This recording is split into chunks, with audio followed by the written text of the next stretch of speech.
Hakuna kiongozi ambaye hana gome yake ya kisiasa, na gome ya kisiasa ya rais wetu ni hapa Mlima Kenya na bonde la Ufa. Lakini wakileta nyokonyoko,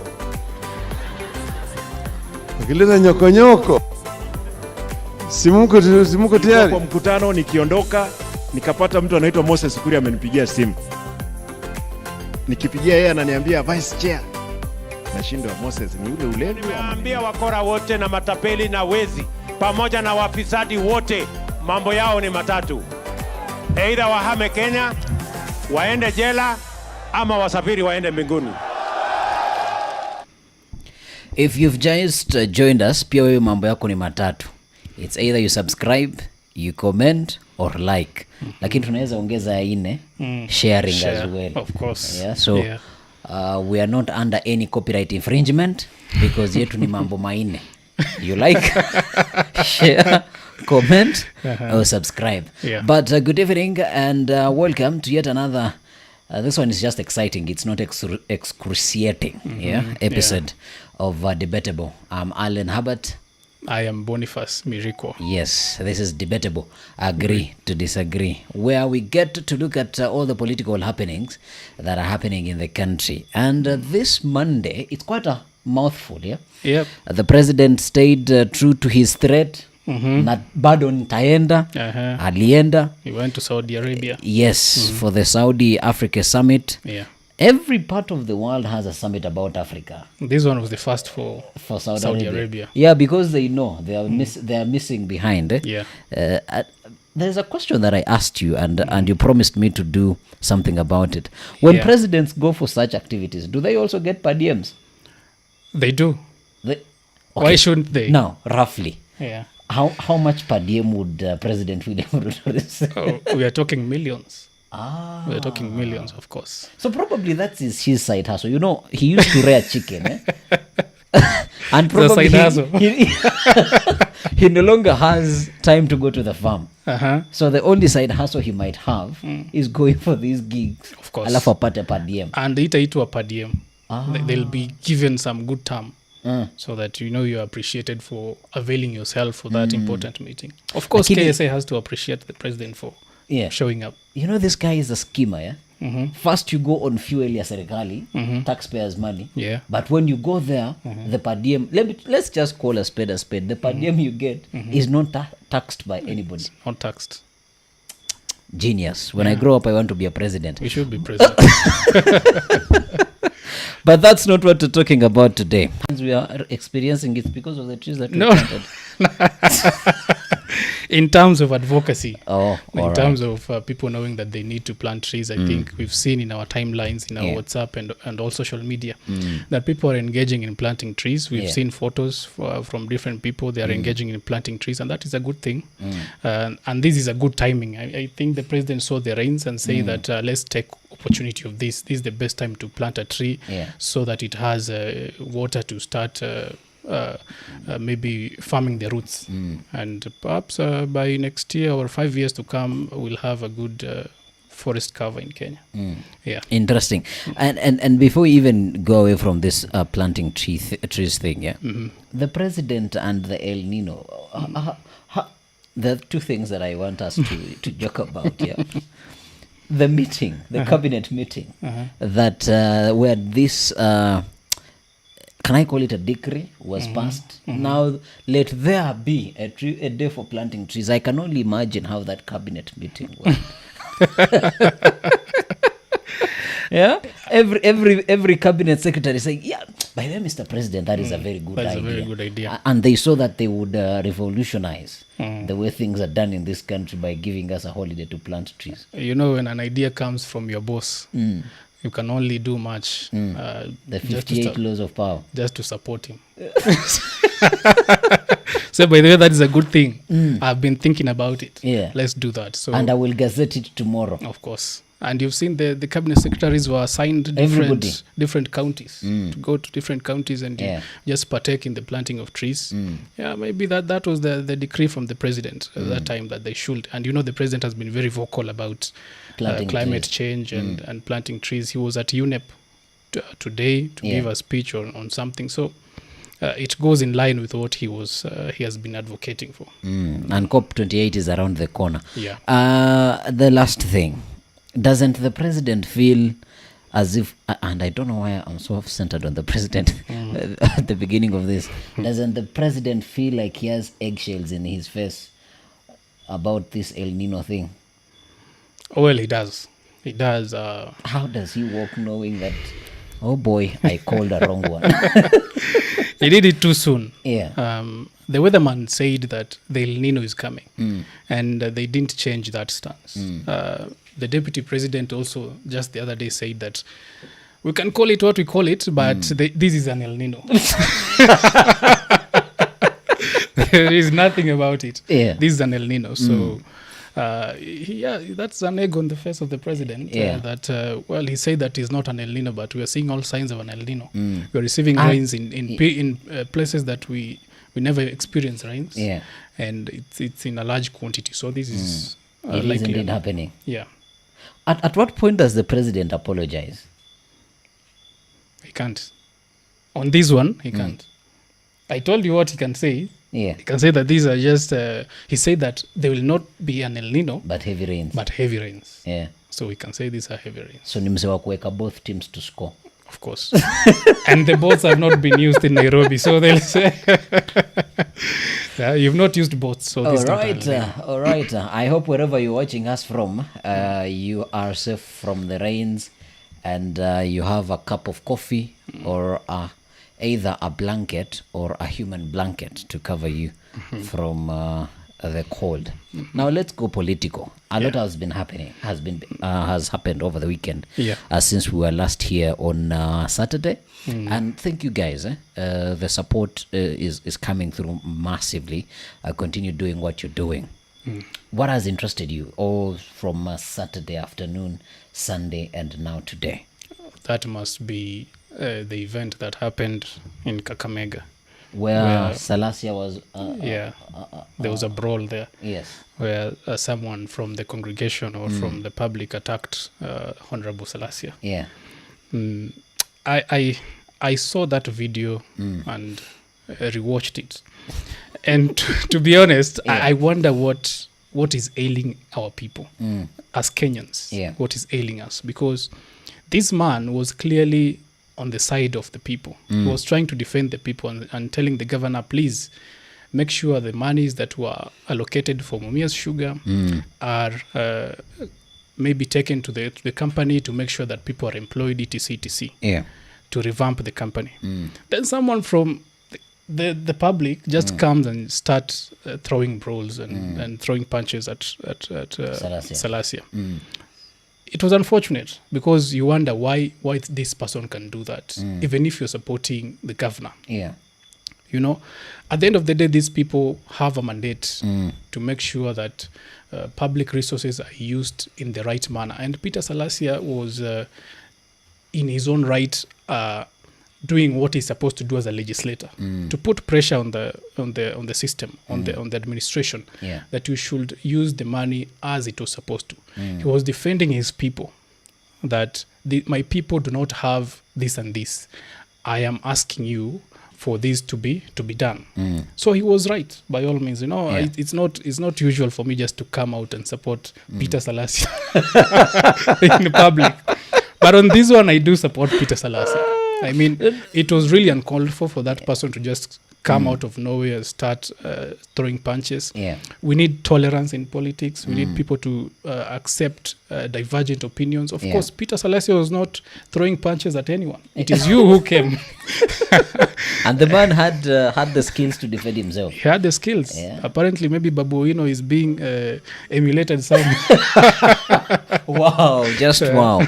But apart from the fight alone and what Salasia was saying, do you see Salasia molding himself into a bigger force in Western Kenya politics? Because he hits hard. Yes. When he felt that either the Speaker of Parliament or what is his role, Foreign Minister, Yeah, they aren't doing right by the region, he is able to call them out.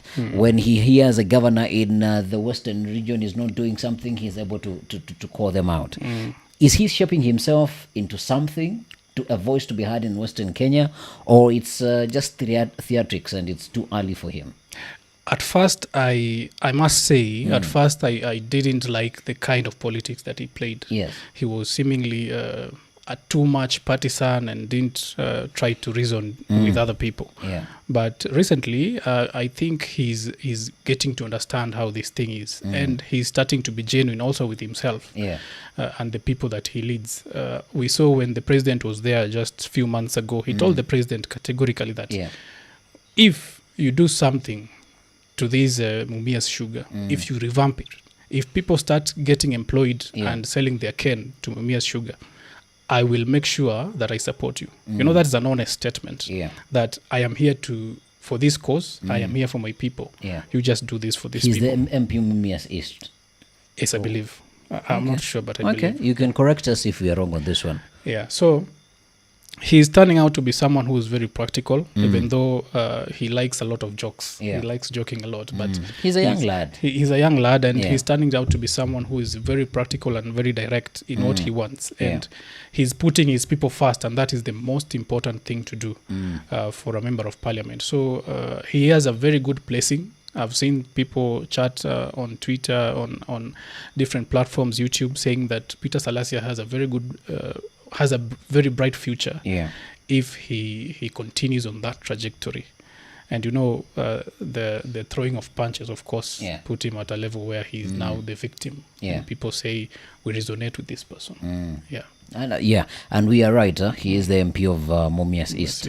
Just did a quick confirmation. And I think let's just stay in Western Kenya, and we go direct to the event that is it Kalonzo Musyoka?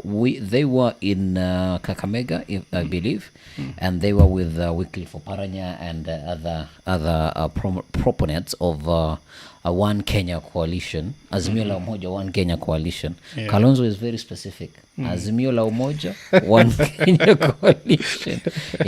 Now Kalonzo Musyoka came out and said that, you know what, I am the man for this job. Is it seemingly that he is starting to be afraid that he might not be the man for the job? Because there is something that you also shared with me throughout during the day, that Raila hinted on an election. Running in the 2027 election.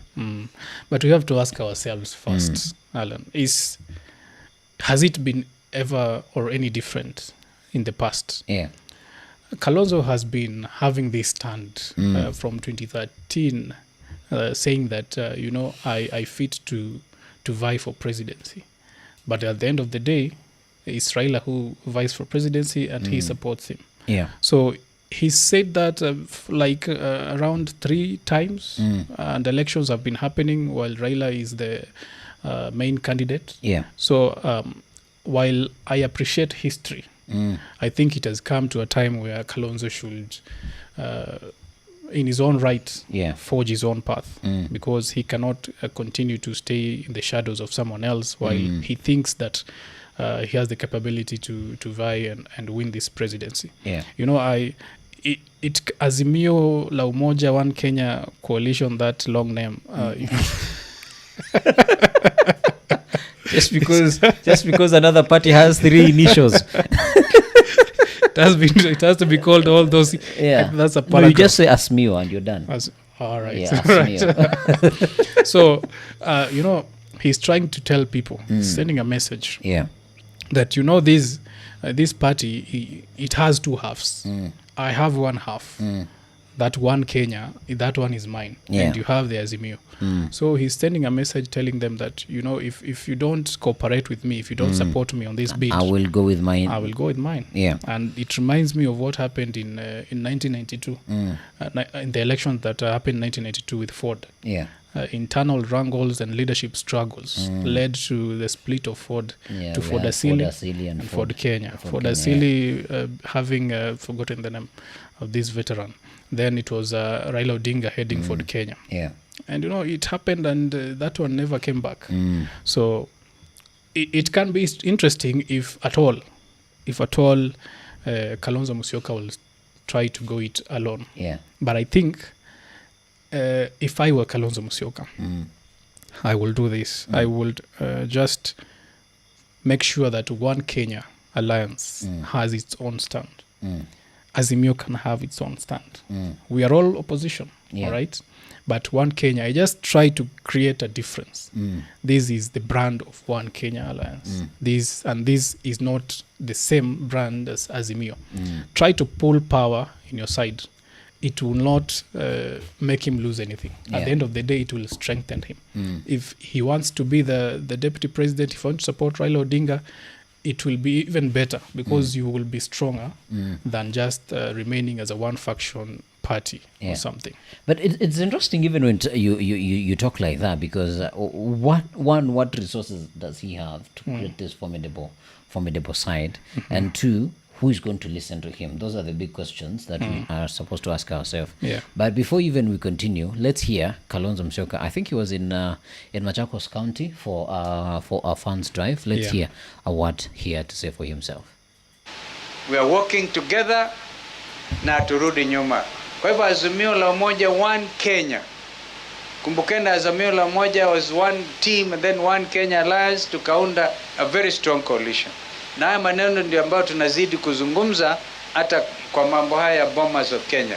We speak to so many people in this country and they are telling us, ukijipanga hii kiti ya president utachukua. Sasa tumeanza kujipanga, hakuna kurudi nyuma. And that is that's Kalonzo Musyoka speaking in Machakos over the weekend, and that is Machakos Governor Wavinya Ndeti backing him up. Definitely, he's at home.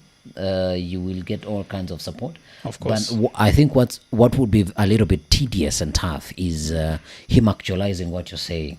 Who is he going to be able to woo onto his side, to listen to him? There is a meeting that an apparent meeting that nobody even understood what the meeting was about. That was held by Moses Kuria. He went out and met. What is his name? The former Mungiki leader. Maina Njenga. He met Kalonzo Musyoka. He met, I think he also got to meet with Raila Odinga. And you can't really tell what is going on, but I think it will be very tough for Kalonzo Musyoka to actualize that game plan that you're talking about. I think if what he could do, how I would look at it, is just strengthen his backyard.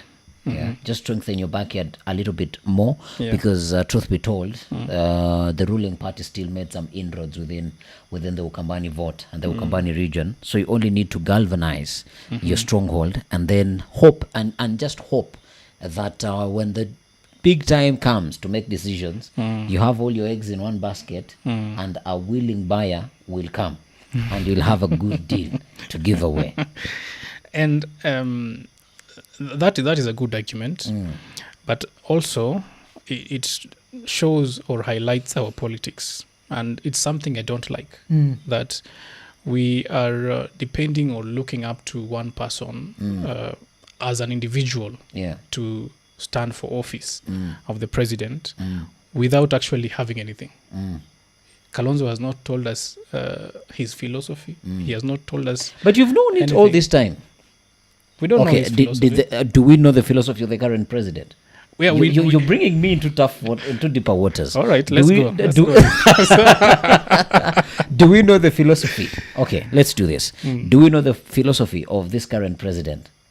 Yes, he vied on the ticket of the economy, saying that he wanted to revamp the economy that was not doing well. But then, that Bonnie, was his ticket. Okay, that was his ticket. But that's not a philosophy. A philosophy, per my understanding, and also who is watching, you could tell us your understanding of what philosophy. Philosophy would be something that this particular leader has adhered to through the entire lifespan of their political career. I would look at Martha Karua. Her philosophy is outright straight. The rule of law, no corruption. And this is something that she has emulated all through her political career. So somebody like Martha Karua, I would say, That's her philosophy. When I look at somebody like, let's say Wangari Maathai, may her soul rest in eternal peace, as we plant even trees today, as we planted trees today. If I looked at, if Wangari Maathai ever ran for president, I would say her philosophy is towards environment. And a presidency of Wangari Maathai would be more centric about the environment. Everything that you would do would be close to the environment. When you look at people, people even in the United States have lost elections just because somewhere in the middle they veered off of something that they've been known for. So they are looked at somebody who has, for a lack of a better word, double standards. So you cannot tell me that the president's philosophy is economics when this is something that he just picked up just the other day, a single year. Well, you have a point there, and I'll just try to expound what I'm saying about the economy. Yeah. Our politics has always been based on tribes, and we've been voting people depending on which tribe you represent, where you come from, which language you speak, what is your second name. But the president, last year, when he was campaigning, he said that we want to do away with the politics of kingpinship, of whatever, of tribal men and etc. We want to be agenda based, and we want to drive this country into a different dimension in a new political kind of sphere, where we are going to speak about issues, issue based politics. So he said that my core issue that I'm going to address is economy. Yes. And this economy cuts across different tribes, or wherever you come from, whichever language you speak. Yeah. So that is the kind of philosophy that I picked from the president when he was campaigning as well. Also, he said that the hustler and dynasty, it was another kind of philosophy that he was trying to bring up. Of course, I'm not saying that he's a saint. We know that nobody is a saint here. He was playing politics of tribe just when he was vying with Uhuru Kenyatta. Yes. And that's what put him in office. And he changed this narrative. Maybe he saw that he cannot win if he played the same narrative as these others were playing. So I'm just saying that we should identify Kalonzo with something. Let us we should not just know that he's Kalonzo Musyoka. Yeah. Like, we should ask Kalonzo, what are you bringing on the table as early as this time? It is very simple Yeah. to identify Kalonzo's philosophy. Kalonzo's philosophy has always been diplomacy. Let diplomacy prevail. That is something that can be traced way back in the political career of Kalonzo Musyoka. And this is a kind of a man who has stayed true to this throughout his political life. Yeah. I look at when he was a vice president, he played a bit of what exactly did I say? He played a bit of not tribal. He stayed true to his philosophy. Where him even going down and say, okay, Raila ni sawa, take it. That is diplomacy to some extent, because if he did not have that mental capacity to say, okay, let diplomacy prevail and let us agree and take this forward, then I don't think that elections either way would have continued, but they would have continued where we have a presidency of Raila Odinga and Kalonzo Musyoka on the ballot. But he has come out and clearly showed that if I am given the opportunity, I'm going to be the grown up in the room, and I'm going to make the decision that does not only benefit me, but it would benefit a larger mass. Even though Didymus Baraza said this very nicely, I think in some political activity. He said that watu wamenyamaza kwa sababu wako na chakula kwa mdomo. Ikiisha watakuja hapa kutusumbua. Per my take, Kalonzo Musyoka did not have any business leading the bipartisan talks. And I remember we even talked about it here. Why isn't Raila Odinga leading the side of the opposition? But we gave a good justification. Raila Odinga sees himself as at the pedigree of the president, so he wasn't about to go down and start sitting with Kimani Ichung'wah, who's just a majority leader in the house. And I'm not saying that position is menial. But Kalonzo Musyoka did not, also in his own right, a former vice president, he did not need to be in that position. Yeah. But because he wants always to be the grown up in the room. Yeah, and I think that's also another disadvantage that he has. Yeah, sometimes you have to be the young one and the last born actually. Yeah, and just make a lot of vurugu for some things to happen for you. So these are people that have been. These are people, or this is a person that we have identified and we know something about him. For the president, currently, no offense meant, he's been shifting a little bit. Yeah, not even a little bit. He's been shifting for a long bit. Yeah, so. You coming out and say that he has a philosophy, probably he's building it. It is debatable. Yeah, it is debatable, but I don't know if I'm willing to disagree. Or probably you could also now look at this trajectory that he's taking, him showing strong support for the climate. Probably that is something that would say that we'll know him for. And I think he's looking at... quickly he started looking at legacy things that he will be remembered for. Did Uhuru Kenyatta give us a holiday that we're still celebrating to date? No. William Ruto has given us a holiday, and this is a holiday that is going to be marked every other year. It will be marked every other year. Why would you do it? Why would it be a one-off?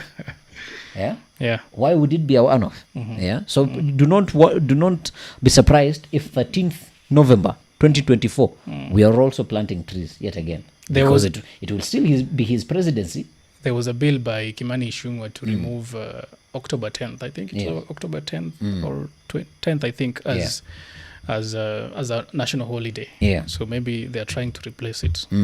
Because again, we don't need too many holidays in a country we are losing. It's quite interesting. Trees got a holiday faster than our Indian brothers and sisters. These are points that he's going to put at COP28. In Kenya, we had a holiday to plant trees, and we did. Away from the PR. Away from the PR. So how do we conclude this Kalonzo issue? Also bringing in the Raila Odinga sentiments that he's hinting on running in 2027. Kalonzo has few options here, as we've just put it. We don't expect Kalonzo to side with William Ruto in 2027. Anything is possible. Nothing is impossible. We've learned anything is possible. But I wouldn't expect him to do that. He has a lot of power as an opposition leader in the opposition than if he tries to come into the government. And if he does, then we'll have people who will have to leave the government and go to the other side. So we expect him to just remain with Raila Odinga and try to work with him, see where they can fit best. Because I know even himself, he wants the ticket to run as the official opposition candidate. He'll say that I have supported Raila Odinga for close to 15 years now, I think. And now is the time for Raila Odinga and his backyard to support me in my bid for presidency. And he tried to do this last year. And you know how late he joined the Azimio team, So he's going to make it even harder for him to just to be someone who will support Raila Odinga in 2027. But okay, let's wait and see how that turns around. But I don't want to predict because it's too early to predict. But Raila Odinga might not be on the ballot in 2027, and I think if he makes any pronouncements about him running in 2027, it's just to keep his supporters at bay. Because if he says it too early, then he might be put a bit under pressure. Because ODM. Second largest political party in the country, and your leader announcing very early on before the next general election that he will not be running, that puts jitters on a political party. So I think he's still just throwing things around. Talking about political parties and also staying on Kalonzo Musyoka, they mentioned something that they are not going to append their signature to the final report of the bipartisan talks. That they spent over 100 million Kenyan shillings if cost of living is not put in there. Our politicians. Per DMs and per DMs. Well, Yes. Probably before you say anything, let's hear what Kalonzo Musyoka and other Azimio party leaders had to say. Ukienda kuandika kuanzia kesho, if it doesn't meet the expectations of the Kenyan people, hatuta hata ilete kwa bunge, because without our signing haitakuja kwa bunge. Ni wazi, tusipoweka sahihi hawezi kwenda kwa sifuri. Kama Ruto asikii mambo ya Kalonzo na Raila, jamani atakataa kusikiliza ya maaskofu. They even say repeal. They are very clear. Walikuja mbele yetu, if you remember Eugene. Repeal the Finance Act. Wamesema hiyo. Kurepeal ni kutupilia mbali. The Anglican Church was clear that Kenya Kwanza must bring down the cost of living. They must reduce the tax burden on the shoulders of Kenyans. Juzi bishops wetu wote wa Catholic wametoa ilani kwa Bwana Ruto na Kenya Kwanza, wapunguze ushuru, wapunguze mzigo kwa mabega ya Wakenya. Sasa ile ripoti mnaleta kwa bunge, vile huyu ndugu yako amesema, kama hamutashughulika na mambo ya unga, wewe jua tu kura yangu na ya Osotsi na ya huyu wa Kitui hakuna, tutaangusha hiyo ripoti. Hata mheshimiwa Lumumba amesema, na watu wa Nairobi waliniambia vile nikuambia, nikipewa hiyo ripoti nisimalize wakati nikisoma hivi vitu vingine, niruke tu kwa peji ya unga. That is Edwin Sifuna, as well as other proponents of Azimio la Umoja One Kenya coalition. Then if this is not going to pass, what have they been doing for the past 2 months? That is the big question, and you wonder why do we have a change of tone, and why is this coming right now as well? Because you've been behind closed doors all this while, telling us that you are discussing the issues that you laid out, including the cost of living. Then towards the end of it, now you're telling us that you know this and that. Of course, you understand the prevailing conditions are changing. The economy is subject to change. Even the time that they'll be debating this thing in parliament, if there's something to be passed in parliament, the economy can change. Yeah. Then what will you do? So if you are planning to discuss anything on the cost of living, you have to make sure that you put these contingencies in place. Do not just debate depending on the current prevailing conditions. Just know that once you assent whatever you're going to assent, things might change. So what measures did you put to make sure that this is accounted for? So we might hear different opinions from different people, but at the end of the day, they're also politicians. And the fact that they closed the door for the public, that we don't know what they were discussing, then we don't know the deals that they are making, you know, because at the end of the day, then you have to discuss there are deals that might be made, as the good honorable Didmas Baraza said. There's something they are eating. So is the deal maybe not going through as they wanted, so that they are now putting up threats? You know, so these are the things that we need also to understand if we are addressing this issue, so that we don't fall into their traps again, to put the lives of our people at risk, to put businesses of our people at risk, while they know what they are doing. So we need them to come out clear. Tell us what you've been discussing. Tell us how you're seeing that the economy is not responding the way you want. What are the measures that you put in that document? For all this time you've been there using public money. What are the measures that you put, making sure, because you had the disposal of very good resource people who supported these discussions. It's not just them. We had scholars there and researchers who supported their drafting and discussions. So what were they doing? What were they discussing? And if you really had the interest of the common mwananchi at heart, if you're discussing about the cost of living, how did you discuss it, and how did it come about? Yeah. But you see, even when the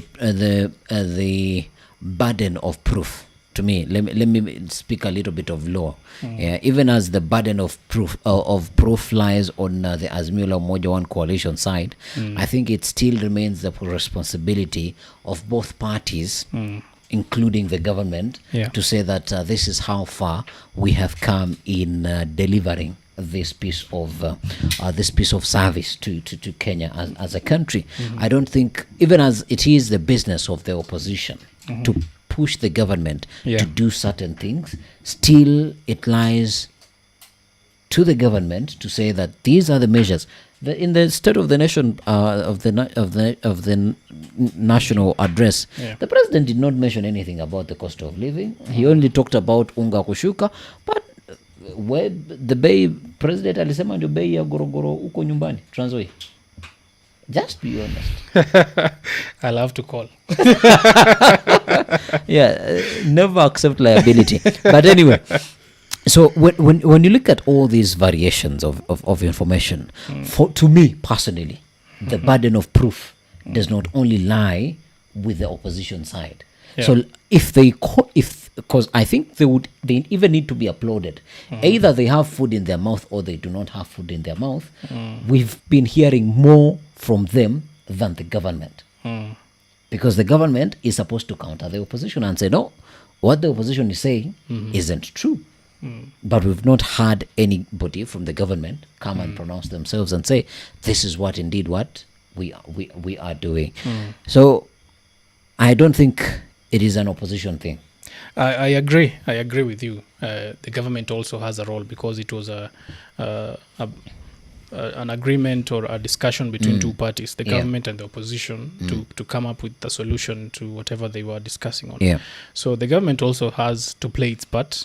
We've been hearing more from the opposition. I don't know why, but we also need to know on the government side, from Kimani Ichung'wah and the team, of what they were discussing and the resolutions that they came up with, and if at all the concerns of the opposition are genuine, in terms of them saying that if you don't have these, maybe they agreed on something that is they feel will not be put as part of the discussion. So at the end of the day, as I said here before, we have people from both sides who are there drafting these papers. So I don't know how they can be shortchanged at the end of the day, because I don't see it possible. If you are only two parties and you are discussing something to the end of it, I don't see how you can be shortchanged to go and now hear something else.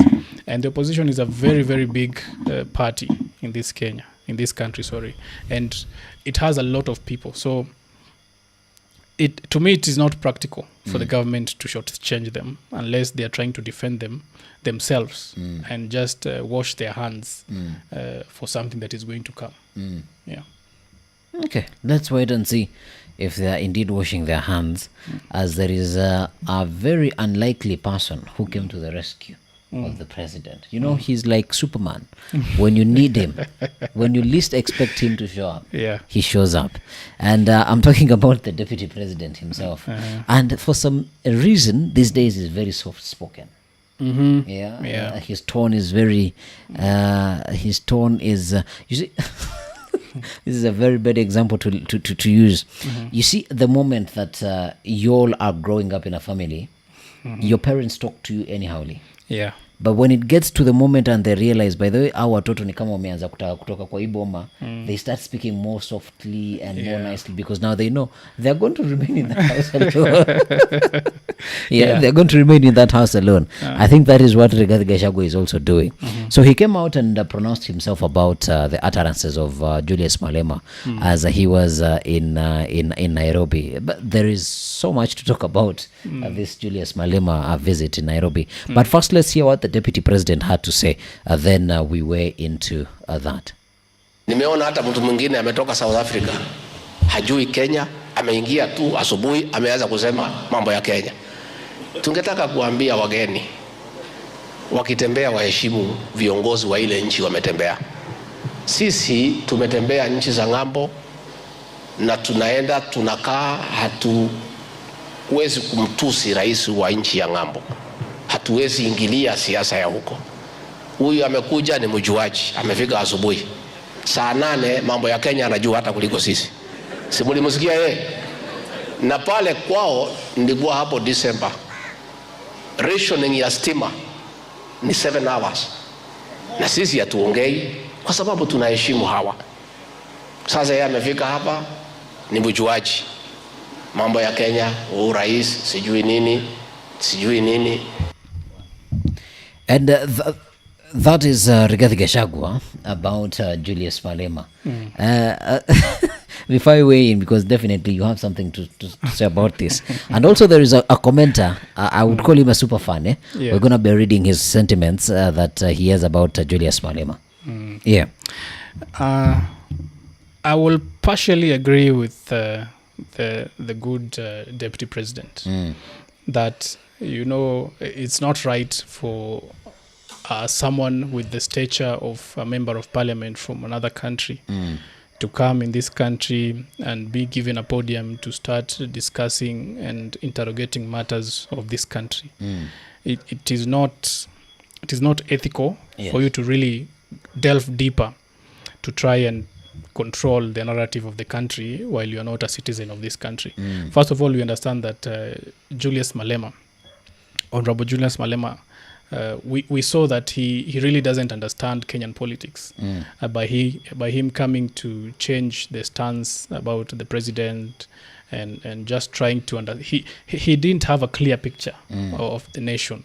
And he did, I think, the same thing the other day, trying to sensationalize people here, to just try to attack this side, and also he also said that he still has hope in William Ruto. Yeah. So if it were me from somewhere else in Africa coming to a country and you are a honorable from another country, I wouldn't get so deep into their politics.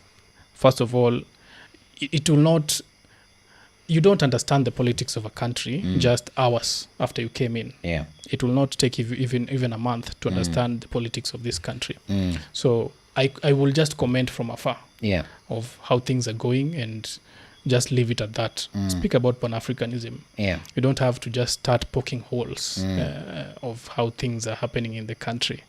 That being said, he has a right also as an African and as a Pan-African, as he calls himself, to try and address things that he sees are not going right by himself. But I agree also with the deputy president that he came a little bit too far, and he called it. I think he called it by himself, and the deputy president had to answer. Okay. I don't know what stand I ought to take on this one. And I think something that I was saying in the Saturday edition, I think clearly came out even in the following day or subsequent days when Malema was here. We remember when he was giving his fiery speech in South Africa. I think they were celebrating, is it 15 or 16 years of EAFF? And he said that we want to call out our brother Raila Odinga to do this and this and this and that and that. Long script it was. But then when he came to Nairobi, he changed that script. Yeah. So this to me shows me it sort of pokes holes in Julius Malema and what he stands for. Yeah. And there is a famous YouTuber, Andrew Kibe, he was saying, which Julius do we have to believe? The one who was in South Africa or the one who was in Nairobi? Because to me, it does not sound right. If when I'm here, I'm at this position, I say this, and once I shift that position, I go ahead and say the other thing. I would agree with what you're saying and what the deputy president is saying. If you're looking at it from a geopolitical standpoint, it does not make a lot of sense for you to outrightly comment yourself or you comment on matters of a different country when you are visiting in that country. These are something that you would come, witness, and go tell your people. Speak when you're in your land. I'm not saying that it would have warranted for him to disappear, but if he disappeared just mysteriously, gari yake yanguke in one of the ditches zenye tuko nazo kwa hizi barabara za Kanairo, what would the world believe? That will be a very serious diplomatic issue. Yes, you get. So when you're a visitor, just behave like a visitor. Mr. Malema, you're from the Bantu community, yeah? Behave like the Bantu. Yeah? Behave like the Bantu. When you go kwa wageni, you behave. Of course, he would have given his fiery speeches, because I think that those are one of the reasons why he was here. Give your fiery speech, exhilarate people, interest them, put them on the edges of their seat, because he also was in the presence of PLO Lumumba. Do that, and once you're done, go home and mention yourself on things that you saw in Kenya that did not excite you. But as well, leave alone his right of him being entitled to his opinions. Also, where in a country there is a deficit, how many Kenyans can stand on a podium and say what Julius Malema said? Very few. Not even very few. Who? Who? Okay, amongst those few, who? None. Exactly. So you need it. It is disheartening for us as a country that it would take a foreigner to come out of their country and come and tell us the things that we are supposed to be saying with our plain sight. You get. So from that aspect and that angle, then you would commend Julius Malema, because probably people were not listening. The noise was being made, but people were not listening. But for the mere fact that he said what he said, probably the Kenyans who are looking at things differently. And just for that, the man also need to be hailed. And there is a favorite, there is a gentleman here who constantly comments about our content. He's called Wycliffe Okwisia. I thank you, brother, for continuously supporting us. And he outrightly pointed me out. My friend Alan, Malema is one guy who does not condone nonsense. I agree. Do you want him to still praise Ruto and still be by him, when in real sense Malema is not locating Ruto?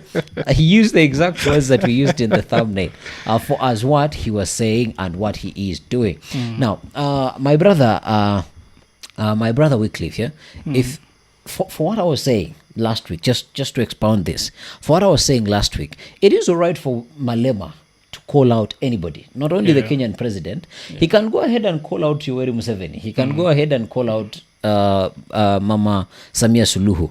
But as a leader, as a Pan-African, you must be known for something. Yes. And if you do not just pronounce yourself just because you have the opportunity to change your mind later on. Exactly. You get. And it is the same thing for Raila Odinga. He could have mentioned and say, with what is happening in Kenya, we hope that both parties come to an understanding and let the country Kenya proceed. That is a very neutral stand, rather than coming out and say, no, my brother Raila, you're supposed to do this. And when you're in the country, you say, Raila's votes were stolen. You get. So me, how I'm looking at this whole thing, is as a leader, be known for something. And if you do not want to be known for something, just be at the cusp of everything. There are people, to escalate this, there are people in this situation of it's not a situation, it's a serious thing between Israel and Hamas. They're not outrightly coming out and say a two-state solution is the best solution, and nor are they coming out and say that what Israel is doing is right, and none of them are saying that what Gaza did on 7th October or Hamas did on 7th October is right or wrong. They are just saying, or as we have been saying it here, we must understand that there are people who are losing their lives. So nobody, absolutely nobody, can come out and call us out and say, you all said this. These are your words. So you have to stay by your words. So that is something that I'm looking at with Julius Malema. I think he needs to learn from PLO Lumumba, because PLO has not come out directly and say, this is my stand on this particular issue. This is my stand on this particular. He comments on things in a more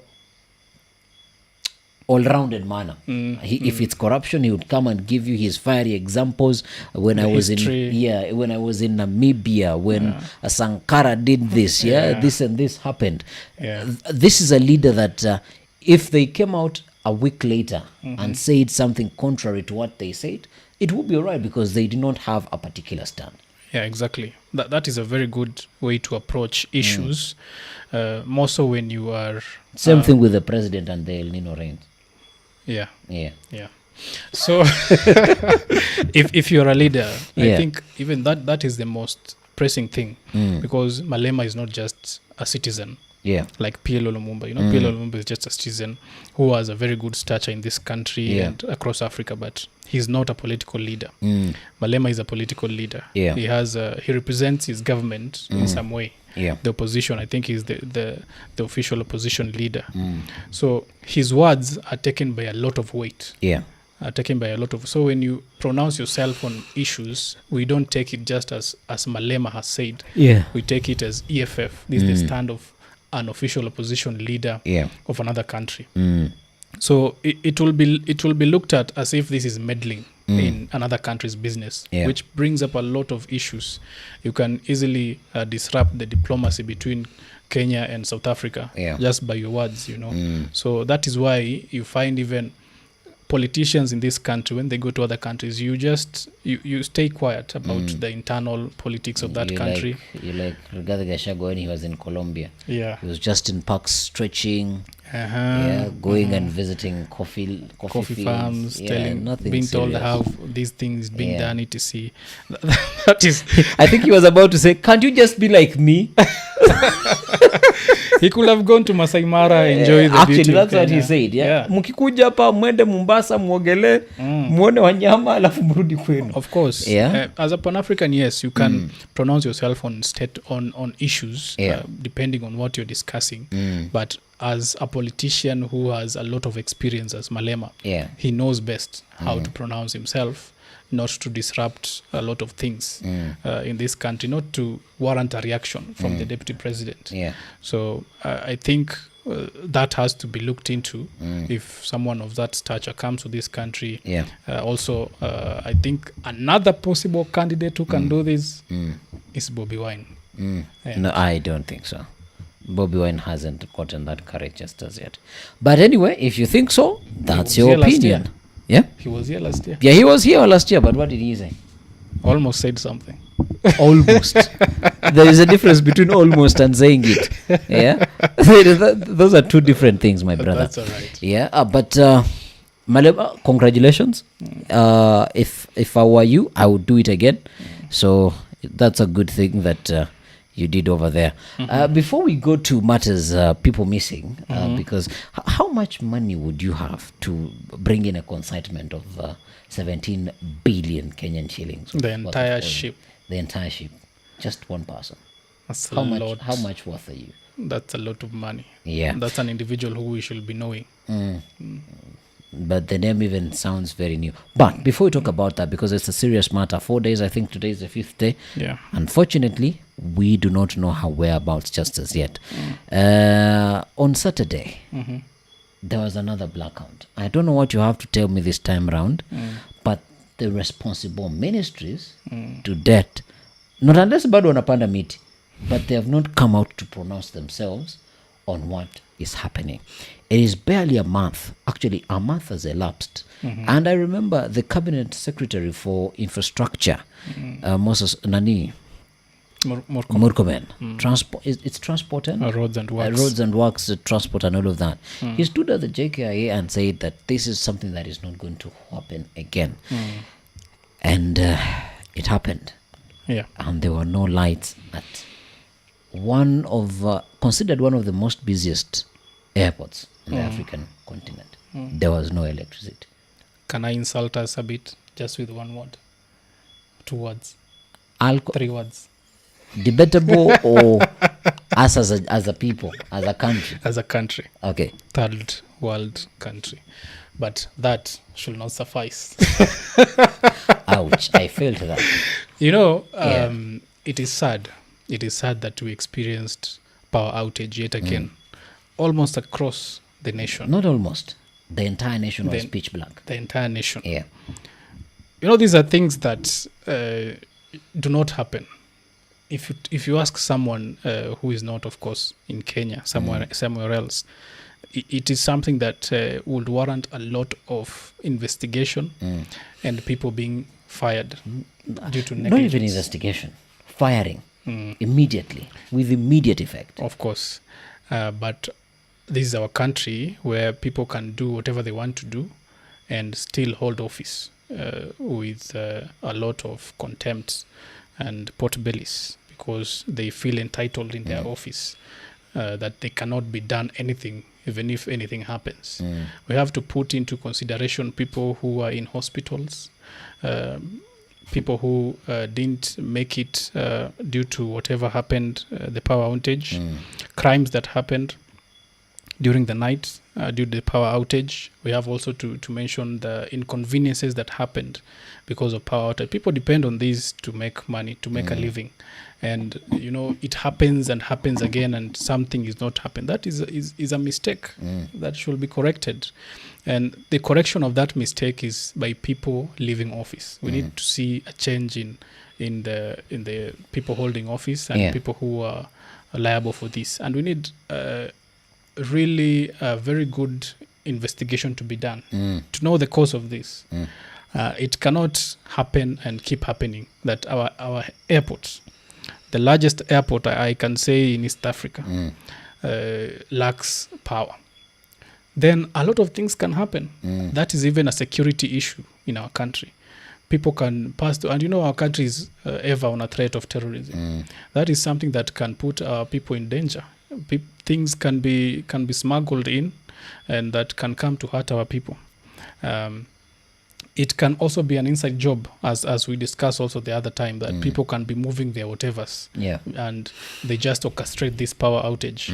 So we need investigation, and we don't. You know, they think that we always joke when we're saying these things. These things are real. At the ground, these things are real. People had to shut down their businesses. You know, we're saying that we want a 24-hour Others economy. had to shut down their eyes, me included. We're saying that we want a 24-hour economy. Yeah. How are you going to achieve a 24-hour economy if you have power outage for the entire nation? And we don't depend on one grid, you know?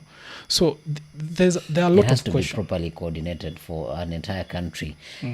Actually, the funny thing, simultaneously. The entire country. Hata kama ni panya. Hata kama ni panya. But this is something that is very serious, yeah. And I don't think that our leadership is taking any serious note on it. And last time they blame.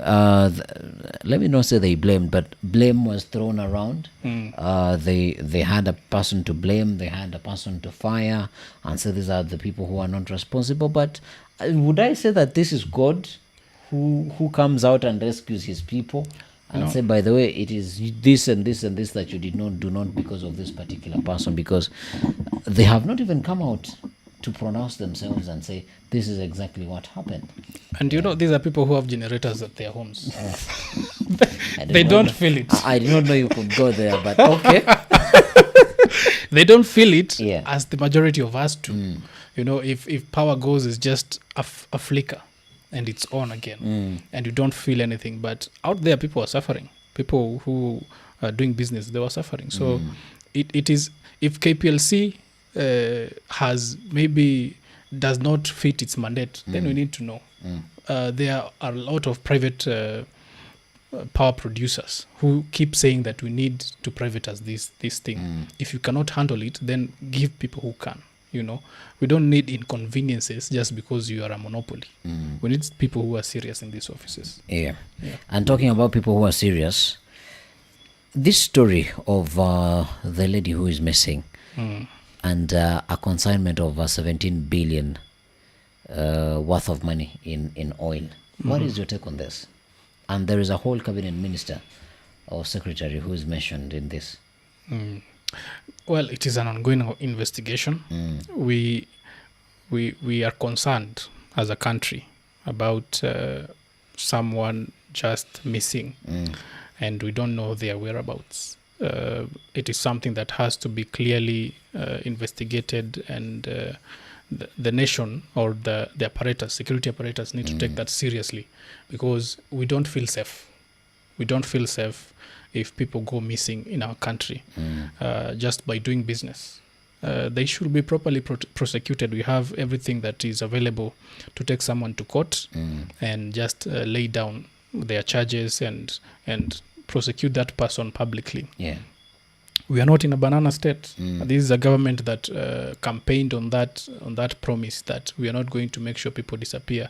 So we need the police to come out and say that they don't have this person, first of all. Then tell us, because now it is a national issue. It has been brought to our attention. It's a national issue. They should also come out and say where the investigation are and how they are taking it, and their speculations as well.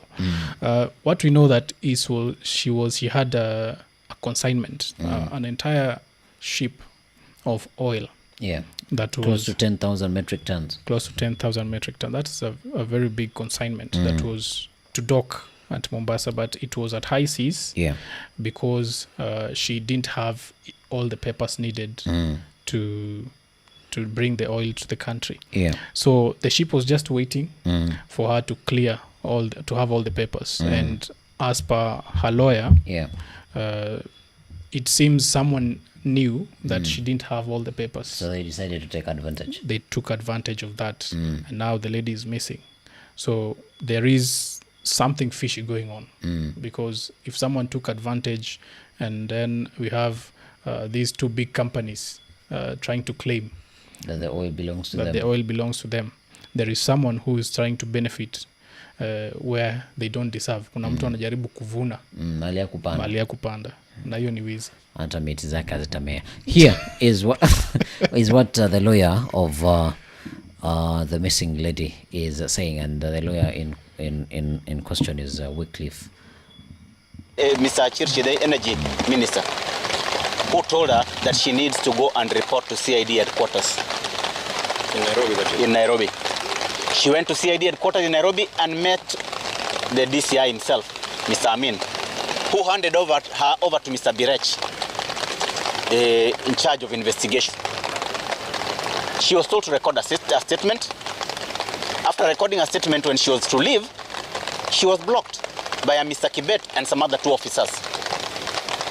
Since then, we have not seen Anne. We have tried to look for her. We do not know where she is. We do not know which station. We do not know whether this is the same disappearing acts that used to happen with the previous government that has started at this particular moment. I myself personally called an officer in charge of investigations, Mr. Birech. And I'm saying this openly, and I'm saying this quite clearly. I have even the record that I called him.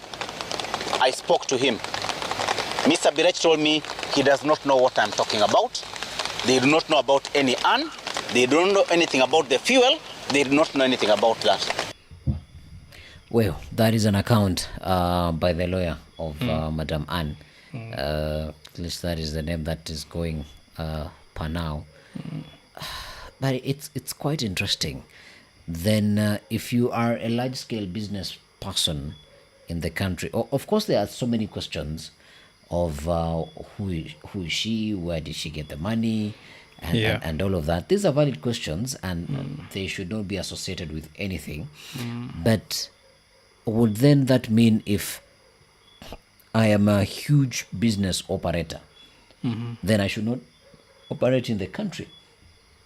Because definitely, and I would not want to speculate, or let me just give this wild take, probably this amount of fuel that was coming into the country without the system that is available currently would have to some extent destabilized the prices of oil in the country. Either it would have gone down or it would have gone higher. But if it was going higher, probably the government, whoever was interested or whoever is interested in this deal, would not have felt any ill. But if the person was coming to inject that fuel into the market, and it was going to be sold off at a lower price, then definitely, if it is an ethical business person, if they got goods at a particular price, they would not want a very high mock-up on the amount of money that they make at the end of the day. But I think that's the fear of whoever did not want this fuel to get into the country. Yeah, and that is a valid point. It's a very good way to look at it, because in economics, is where if you increase supply, then prices go down. Yeah. So if that oil was not budgeted for, or maybe was not in the picture of these people who, or the oil marketers and ETC, maybe it would have disrupted the market. It will have disrupted the market, and the prices would have gone down. Yeah. You know, so perhaps that is a scheme trying to just put the prices as they are. We are just we don't know what is happening, and we cannot pronounce anything as yet. Yeah. But if that is the case, then that is unethical in business terms, to try and sabotage someone with all her efforts. We assume that this is all her efforts to come up with all these consignments to try and inject to the country. Yeah. All right. And we'll go to our last story of the day. The president. Where was the president? Or where is the president? Currently, the president is in the country. Oh, yeah. I saw him planting trees. Yeah. But there was a place that he was over the weekend. Yeah. At the the UAE Africa Summit. Saudi Africa Summit. Yeah. Yeah. So I think we're having a lot of summits. We have the Russia Africa Summit, one, China Africa. They had the US Africa, Saudi Africa. Have you seen Europe yet? There's usually India Africa. Yeah. I've not seen Europe yet, but I think it's coming. Yeah, but the EU is also very active in the country. Yeah. Yeah. Before we weigh into all of this, let's hear what the president had to say while at this summit. Thank you very much, and thank you for your contribution on matters peace. The JIDA process, which IGAD, under our chair, the President of Djibouti, is engaged in, we believe will unlock the challenges in Sudan, and your participation in this region will also give us the opportunity to also deal with the challenges that are going on between Israel and Palestine. We believe that no terrorism cannot be an answer to any conflict. Neither is occupation. We believe that Palestine should be a free state, and we stand for a two-nation solution as a means of resolving the conflict in that region. And thank you very much for your participation in convening this meeting. That is the president while at that summit. I think he had to make that pronouncement because of how Israel and Gaza and this whole Hamas issue is very proximate to the UAE. Yeah. Because that's the Middle East, and the UAE, Dubai, and all of these other places are looked at as the big brothers in that region. Yeah. Yeah. And the entire summit, it's a good initiative that is coming up, that different powers around the world are looking up to Africa and trying to work with Africa. We hope that this is not just on talk and in paper, but there's a lot of geopolitics going on. That's going on, yeah. In Arabia, or we can call them the Middle East, because we have Kingdom of Saudi Arabia, Qatar, UAE on one side, then we have Iran on the other side, and Iraq.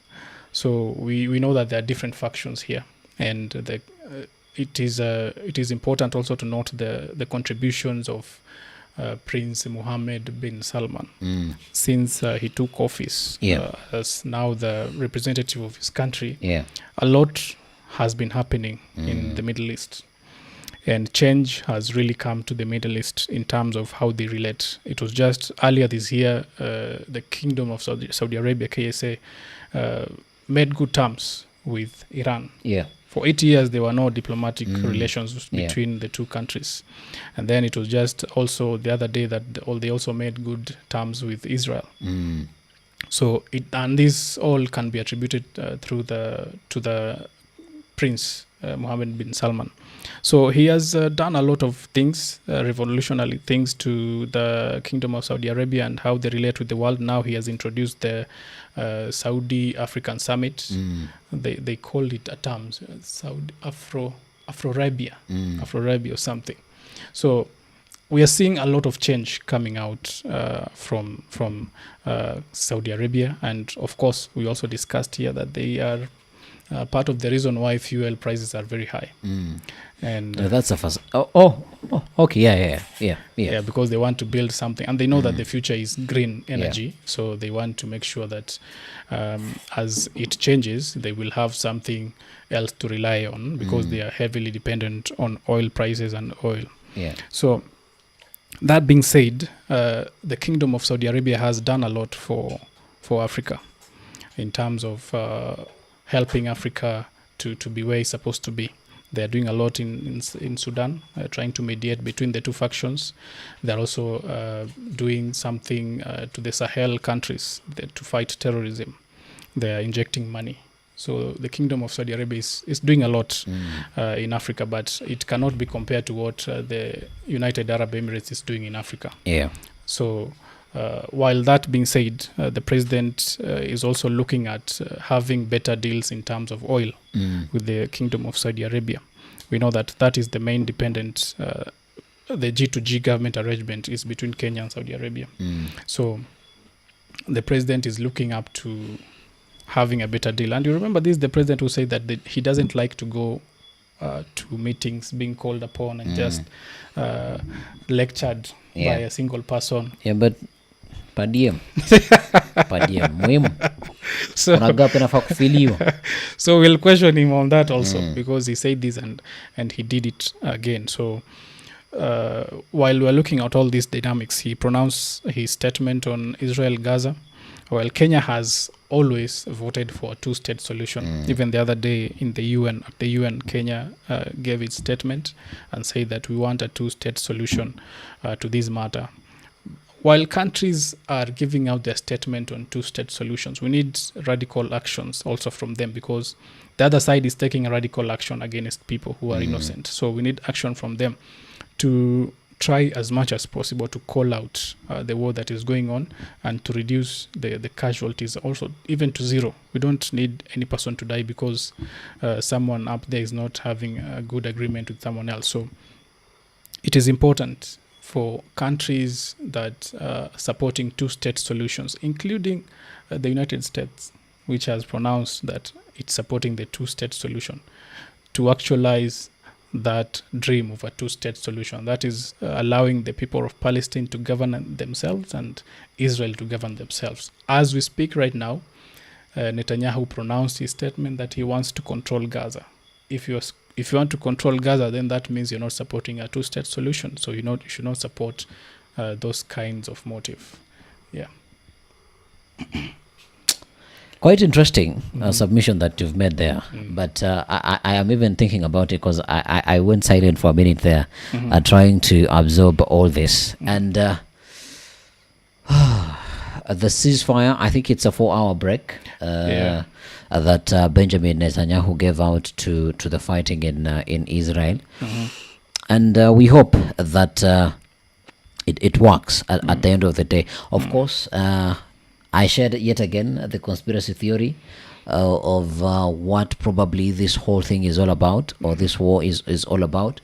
And we hope that just peace prevails, because surprisingly, as human beings, we always know what needs to be done. But for some reason, we always go off the trajectory of what we really need, to do. And I think also that our President William Ruto, he would not have made a pronouncement that would see him seem so far away from the stances that he has been taking all this while.